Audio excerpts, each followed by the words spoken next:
Good morning student.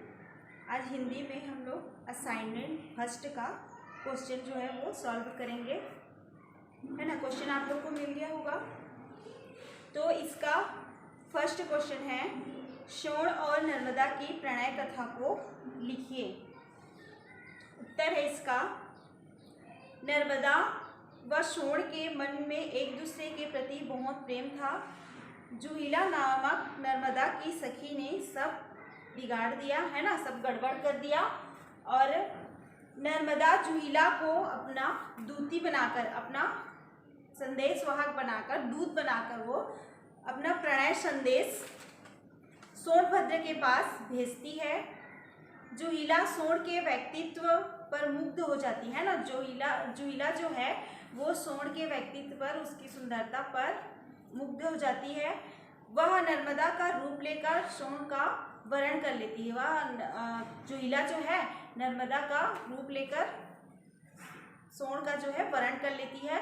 यह बात नर्मदा को पता चलती है तो वह मारे क्रोध के उल्टे पांव लौटकर पश्चिम की ओर वेगवती होकर चल पड़ती है ना। जब इस बात का पता चलता है नर्मदा को, तो वह क्रोध के मारे, गुस्से के मारे वेगवती होकर, मतलब अपना वेग धारण करके तीव्र गति से वह उल्टे पांव, है ना, उल्टे पांव वह लौटकर पश्चिम की ओर चल पड़ती है।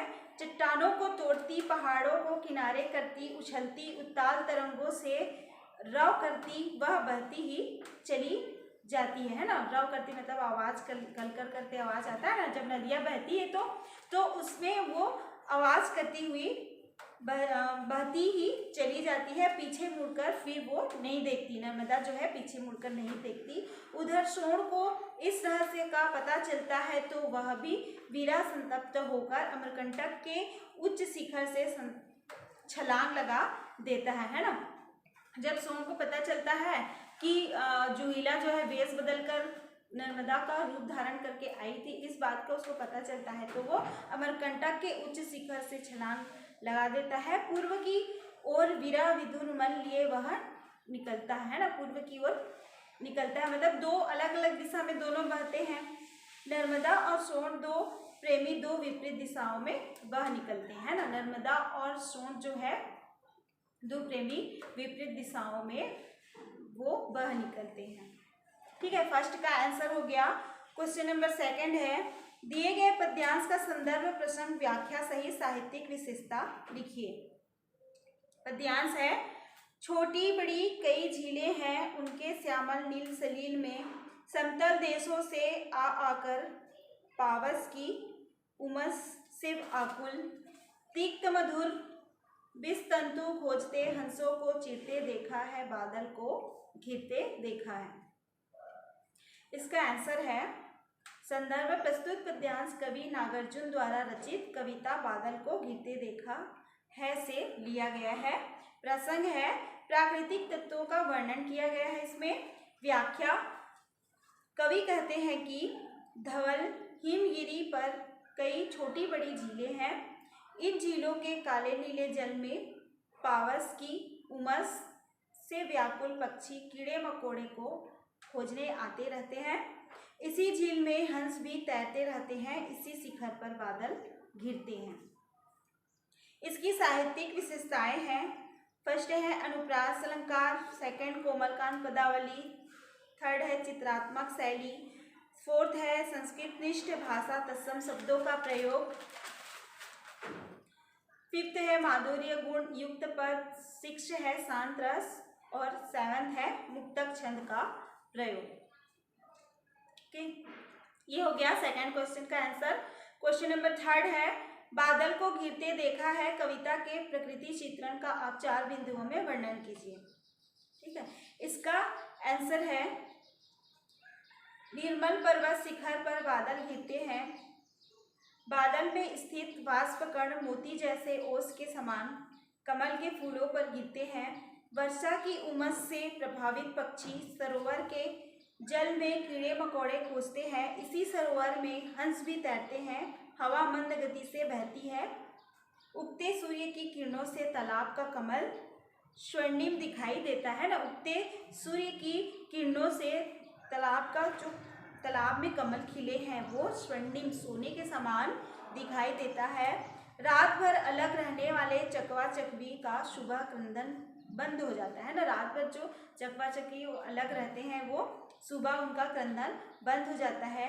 वे शैवाल पर प्रणय क्रीड़ा करते हैं, है ना। शैवाल पर, कवक पर अपना प्रणय क्रिया करते हैं। दुर्गम घाटी में कस्तूरी मृग अपनी ही कस्तूरी की सुगंध से उन्मादित होकर दौड़ते हैं, है ना। दुर्गम घाटी पे कस्तूरी मृग अपनी ही कस्तूरी की सुगंध से कि अपनी उसी के मृग के में ही रहता है कस्तूरी, लेकिन वो उसकी सुगंध को इधर उधर ढूंढता है और उन्मादित होकर पागल की तरह वो इधर उधर उसको खोजने में व्यस्त रहता है, ढूंढते रहता है। कस्तूरी न दिखने पर चिढ़ जाते हैं, है ना, व्याकुल हो जाते हैं कस्तूरी न दिखने पर। वहाँ प्रकृति भी बादलों के लिए घिरने पर उन्मादित हो जाती है ना। वहाँ प्रकृति भी बादलों के लिए घिरने पर उन्मादित हो जाती है। ठीक है, ये हो गया थर्ड का आंसर। क्वेश्चन नंबर 4 है,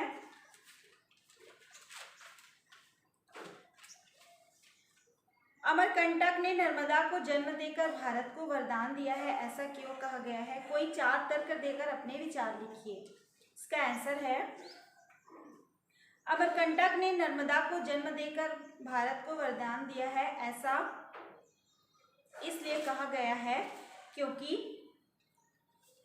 फर्स्ट है इसका, अमरकंटक से निकली नदी मध्य भारत की सबसे बड़ी नदी है। सेकंड पॉइंट है, नर्मदा नदी निरंतर प्रवाहित होती रहती है जिससे वहाँ की प्राकृतिक संपदा, प्राकृतिक सौंदर्य बना रहता है। थर्ड है, ऋषि मुनियों की यह तपोभूमि है। नर्मदा के उद्गम से मुहाने तक परिक्रमा की जा सकती है। इसके साथ ही यह दर्शनीय तथा तीर्थ स्थल बन गया है। फोर्थ है, नर्मदा नदी अपनी पवित्रता के कारण पुण्य स्थल बना हुआ है तथा जनमानस को अपने जल से पोषित करती है। उनकी जीवनदायिनी है ना, जनमानस की ये जीवनदायिनी है, अपने जल से उनको पोषित करती है। इसी कारण भारत के लिए वरदान बनी हुई है। ओके, फोर्थ का भी आंसर हो गया। क्वेश्चन नंबर 5 है, आपने अमरकंटक की यात्रा की है, आप अपने मित्र को अमरकंटक के प्राकृतिक दृश्यों का वर्णन करते हुए पत्र लिखिए, है ना। हम आप लोग को बताएं कि पत्र कैसे लिखा जाता है। तो पेज के राइट साइड में पहले अपना निवास स्थान, उसके बाद नीचे दिनांक, फिर अपने मित्र को, प्रिय मित्र राहुल, नमस्कार, कुछ दिन पहले मैं अमरकंटक की सैर करने गया था। अमरकंटक छोटा, प्राकृतिक सौंदर्य से युक्त, शांत प्रिय धार्मिक स्थल है।